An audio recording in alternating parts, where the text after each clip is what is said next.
బైబిల్లో సమూయేలు కథ దేవుని స్వరం వినిన బాలుడు. ఇస్రాయేలు దేశంలో రాజులు లేని కాలంలో యెహోవా వాక్యం అరుదుగా వినబడే రోజుల్లో హన్నా అనే భక్తిశీలురాలు జీవించేది.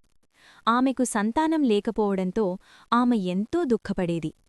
ప్రతి సంవత్సరం సిలోహులోని యెహోవా మందిరానికి వెళ్లి కన్నీళ్లతో దేవుని సన్నిధిలో ప్రార్థించేది.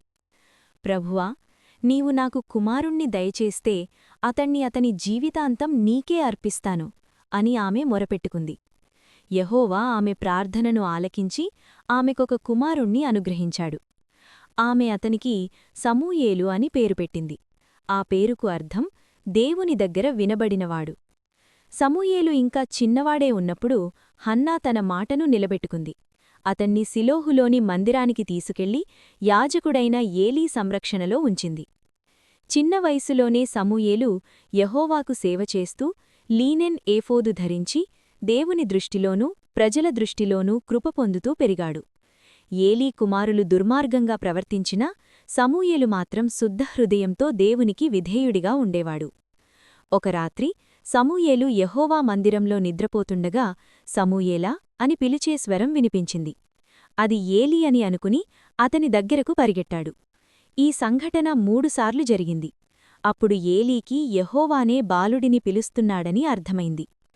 మళ్లీ పిలిస్తే, ప్రభువా, చెప్పుము, నీ దాసుడు వినుచున్నాడు అని చెప్పాడు. అలా సమూయేలు దేవుని స్వరాన్ని వినగా యెహోవా అతనితో మాట్లాడాడు. ఆ దినం నుండి సమూయేలు ప్రవక్తగా స్థాపించబడ్డాడు. యెహోవా చెప్పిన మాటలన్నీ నెరవేరాయి.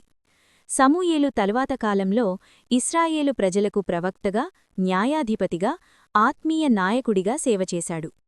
ప్రజలను విగ్రహారాధన నుండి తొలగించి యెహోవా వైపు తిప్పాడు.